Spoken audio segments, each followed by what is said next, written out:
What's going on, guys? BossJacoby here, back again with another competitive gaming video. And this time it's a 4v4 MLG variant game battles match on the map Bootleg, one of our favorite game modes here. It is Capture the Flag. And this is actually the third and final map of the episode of Battle I posted, I believe it was the last video I posted here on this channel, the Arcade and S&D. And yeah, this is the third map. I didn't post the first map. It was Dome Domination.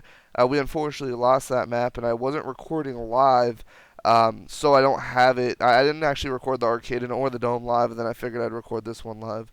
So I don't have the Dome. I didn't really feel like going back and recording us lose for sure.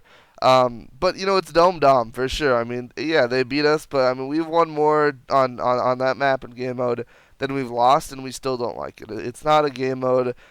It's not a game mode, especially. It's not a game mode that should be an MLG, especially on that map, because Dome domination, especially when it's 5 minutes, they haven't even made the update where you can make like 6.5. It's not a fair map, I don't think.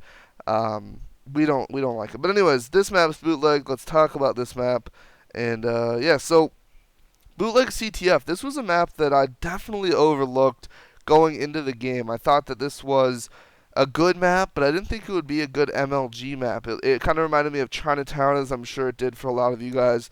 But when you play it, you really realize that the main structure, despite the way it looks, is very similar to a map like Scrapyard or a map like High Rise, where you have three alleys, like a midsection, three alleys, and then two bases, where it's very, very symmetrical, very linear, and not all that vertical. There's one section on this map that is a little bit vertical, kind of like Scrapyard. You had the two bases that you could kind of get up in just a little bit, but really weren't used all that much.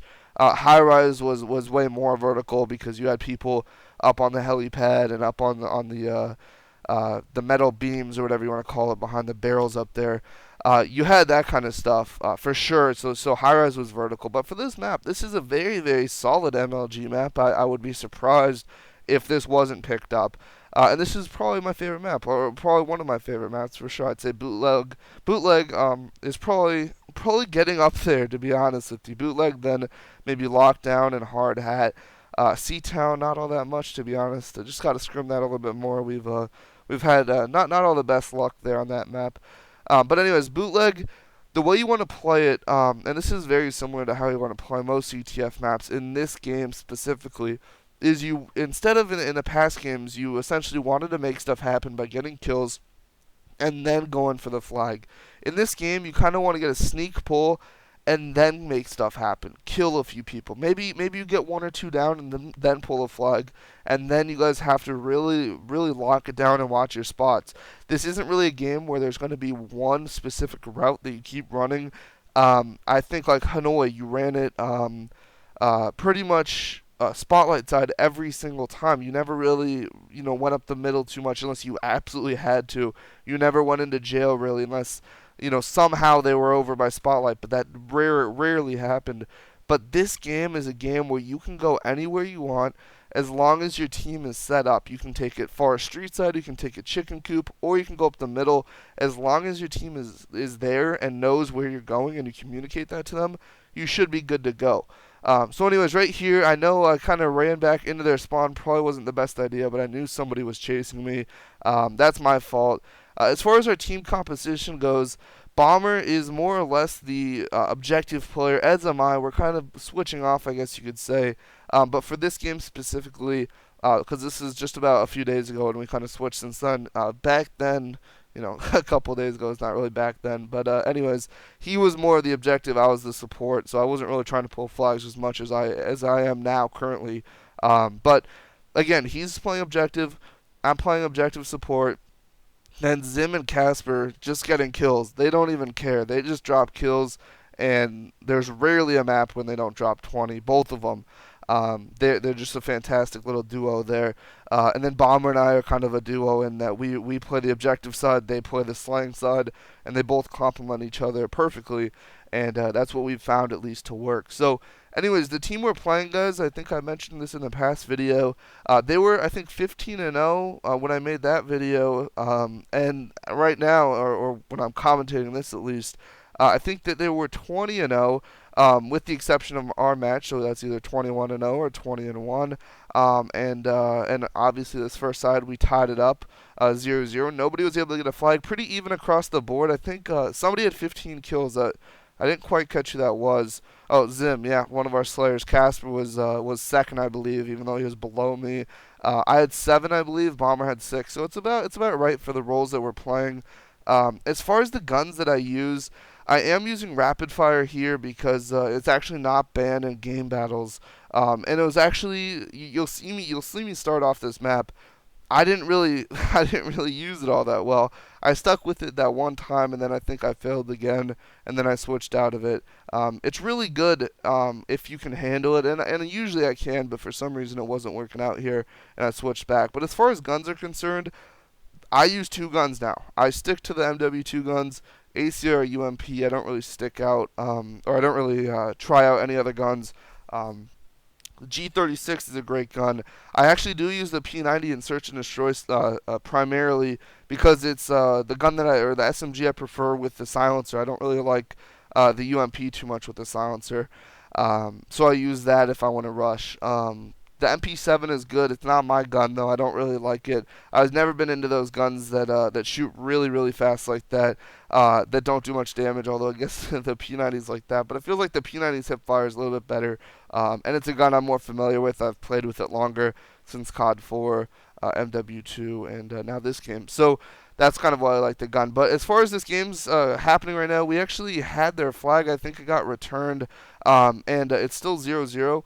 3.5 minutes left, and they actually pulled our flag. If you pay attention to the minimap, we're all on one side, and I believe they do a pretty good job of running it kind of near Chicken Coop. I was able to take them out, but still, we don't have anyone over there.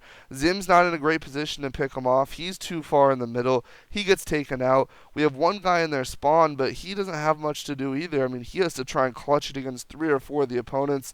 That's Bomber. He got taken out, unfortunately.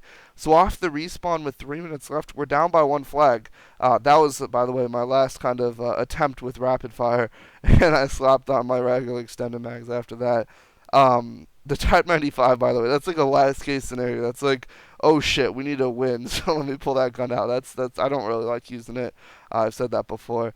But yeah, so we're down by 1 flag, 2 minutes and 40 seconds left. What are we gonna do? Certainly, right now, when you're in the back of your head, you know that you don't necessarily need a win. I mean, it's not like the first side. We each capped 3 flags. Nobody capped a flag, so obviously these captures are hard to come by for sure. So we're definitely content with just tying it up, playing in overtime, or replaying it. I mean, and seeing what happens from there. Just get a fresh slate. At least we won't lose. And that's kind of what we were playing for here, especially as every second ticks off the clock. Right there, a little bit of slow reaction time on my part. But with these last 2 minutes coming down, my job is to watch street side. You'll see Zim kind of hangs out by Chicken Coop. He's kind of playing Slayer support for sure. And then Casper actually makes a switch and starts to play objective, as kind of we all do. You saw I tried to push in right there, but I was unfortunately taken out. You see Casper really doing something unorthodox for him, pushing into their spawn, just because that's not what his job is. But as the time winds down, you got to make everything your job. You have to slay, you have to support, you have to play objective. Everything becomes your job. A lot of teams will be like, well, I wasn't the objective player, so I didn't grab the flag. No, man. You lost because you didn't grab the flag. So we certainly as a team know that. And we were able to, all push up right here, and we're trying to surround them at least. But we know that they're somewhere over there. I was able to clean up a nice kill on P90. I thought that I had a good little thing going here. I was able to take out 2 guys right there. I think maybe I even pulled this flag. Maybe we captured it. I could be wrong. I was able to clean up 2 kills. And yeah, it does look like I was actually able to round this corner after picking off those kills and capture the flag for our team. So that's a tie, guys. 1 minute left. I pulled it with about 1:30 left, and then I grabbed the flag. We capped it with about 1 minute left. My job right now, watch the street side, as I mentioned earlier. I have to watch this area. I was able to clean up 1 guy. pick off P90 with a little bit of pre-fire as he was running into the middle. You'll see we actually have their flag in the middle. Pay attention to what happens. I'll be featuring this in a separate video. Casper kills Bomber. Bomber takes out Crazy Legs with a nade before he died. Casper grabs the flag with 25 seconds left.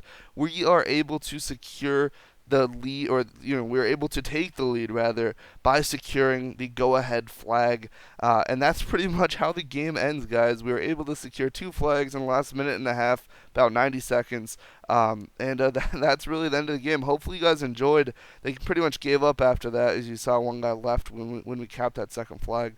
But yeah, guys, hopefully you enjoyed the video. I do have a new microphone. I did change the color settings here on the gameplay. Hopefully you guys enjoyed both. And I will talk to you later. Also, if you want to check out this video with the commentary or just the live callouts, it'll be on my second channel. I also have a bloopers video of our team in a game battles match up on my second channel as well. I'll put all the links to that in the description box below if you want to check it out. But anyways, thanks for watching. I'm out of here. See ya.